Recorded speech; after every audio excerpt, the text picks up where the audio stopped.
Hi, everybody. I'm Gwendolyn Sterk of Sterk Family Law, and I have the honor and privilege to have Whitney McDaniel of Associates in Professional Counseling with me today. Hi, Whitney. How are you? Good. How are you? We're great.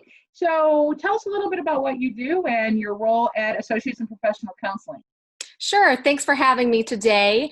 I am a partner over at Associates in Professional Counseling and the director of the High Conflict Mediation Institute.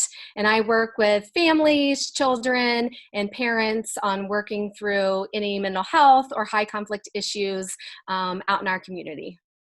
That's great. Well, parenting issues are certainly a major discussion these days, especially with the recent pandemic and how to deal with it.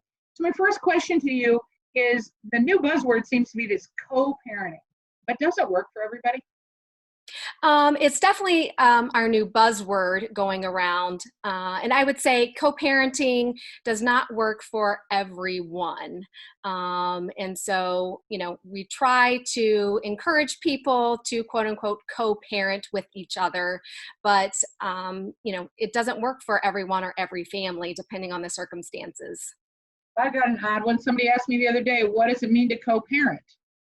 I would say, what it means to co-parent is, how can we work together for the best interest of our children?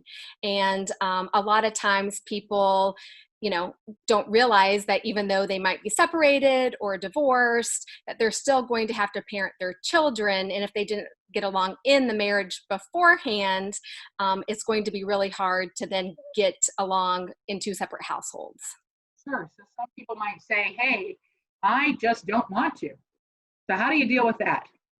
So, we see a lot of that, and I see a lot of that in my office. And so I try to meet the parties where they're at, and we try to come up with a plan that possibly, each party needs to compromise on some area. And so we try to, talk things out. A lot of times parties don't want the other parent, telling them what to do or controlling, what they're doing on their parenting time. And so what I try to explain is, we want to try to make the transitions for these children as easy as possible. And if I can get them somewhat on the same page with the children, it's ultimately going to be easier for the children. And sometimes that helps the parties, realize, it's not either one of them controlling each other any longer, but really what's best interest for the children. So let's say somebody says, well, I really can't co-parent, but can we get them to some level of co-parenting? And are there different levels in that structure? Yeah, I would say, we can do different levels. It doesn't have to be black and white or all or nothing, right? And so there's going to be different rules at different parents' houses.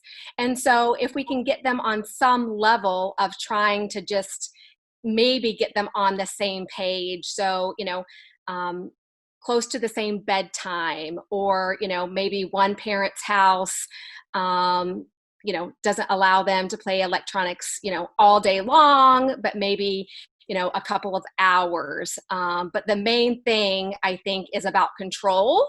And if we don't use those words and we use some other words, usually I can get them to a place of, accepting something for the children. Right. It almost is a level of common decency at some point. Yes, and just respect, right? Sure. And, Correct. trying to put the children first, but, their really big hold is I don't want them to control my time with the kids. Right. And it's hard to separate out the situation you had with that individual in a relationship versus the children. And some people have a hard time making that transition. I suppose that, especially with COVID-19 recently, that there's been some real issues that have arisen. Can you explain what you've experienced with that?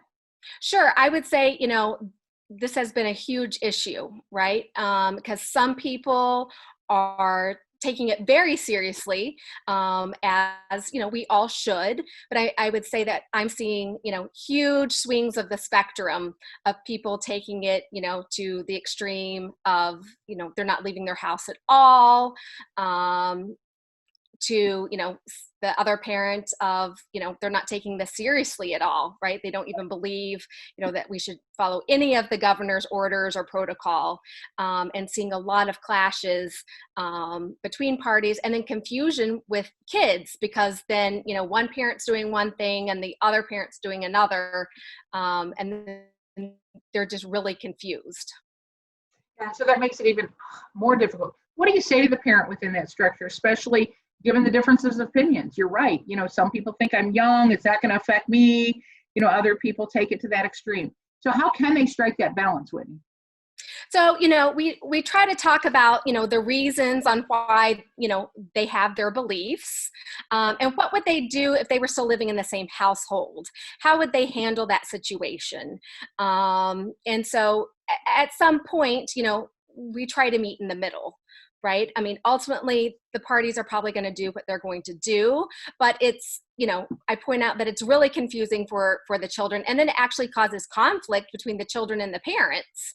Right. And so, trying to compromise a little bit. So if I have a parent that's on one end of the spectrum and they're not allowing the kids to do anything, trying to say, can they go outside and, meet a friend or individual, 6 feet apart, on the driveway. These driveway little parties or with another individual are, pretty popular. And having the individual that doesn't care about, this COVID-19 thing, try to get them to see the other parent's anxiety or worry, and try to get them to be, do you need to take them to the grocery store when that's maybe not necessary? Or, can you get them to, wear a mask if you must take them somewhere?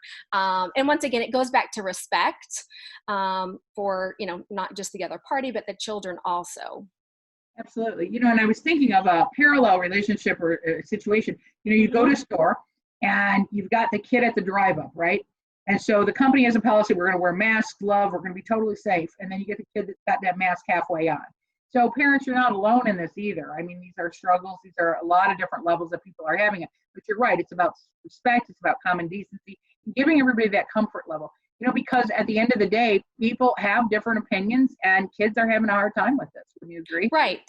Right, exactly. So if you were to say to somebody, and a parent out there that's listening today saying, I'm having this difficulty separating out the struggles I had in my relationship with the parent of my child and with how to parent, what's your statement to them? How do they separate out those real two different areas? So I would say that you have to take the emotion out of it. That emotional response usually gets everyone in trouble, right? And it's really hard, but you have to kind of treat it as a business deal.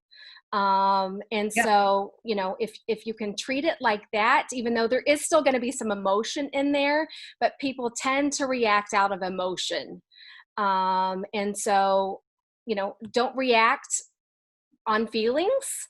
Right. And if you can kind of take a few minutes, a few hours sometimes, if it's not an emergency, and kind of sit back and gather your thoughts before reacting, that's always better. And then listening to the other party's reasoning, because a lot of times we just react and not listen.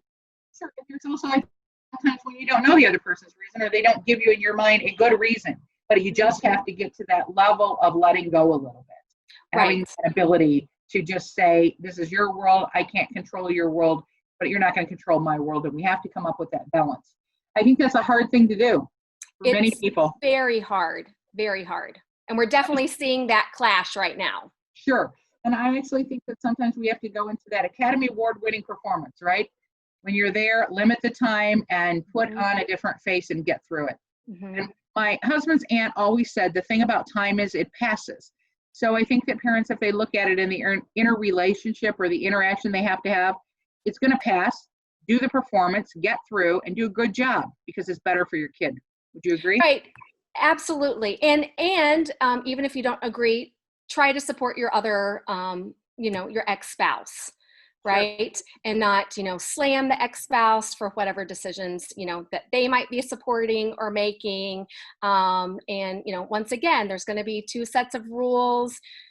two sets of, versions on their beliefs, their standards, and explaining to, your children, that there's also different rules and standards at this house and the reason of why, we're doing things this way here. So. Right. And, I think that if we realize that God made all of us different, and maybe that's what attracted us into the relationship in the first place, and allowing your kids to experience that differences really makes all of us stronger at the end of the day.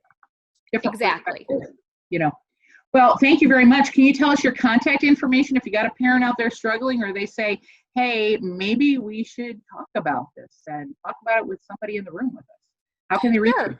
Sure. So the best way to reach me is my direct line, which is 708-761-6995. And that will, go directly to my line. And if you have any questions or, a place that you feel like you need to just, talk to someone on how to handle a situation, I'm happy to answer, any questions that people might have. Well, that's great. Well, we appreciate the opportunity to talk to you and give some tips to parents. So if you're out there today, realize we're all different. It doesn't make it wrong, doesn't make it right. We just have to learn how to coexist, and sometimes we can use that within a structure for co-parenting. So thanks for your time today. We appreciate it. Thanks so much for having me.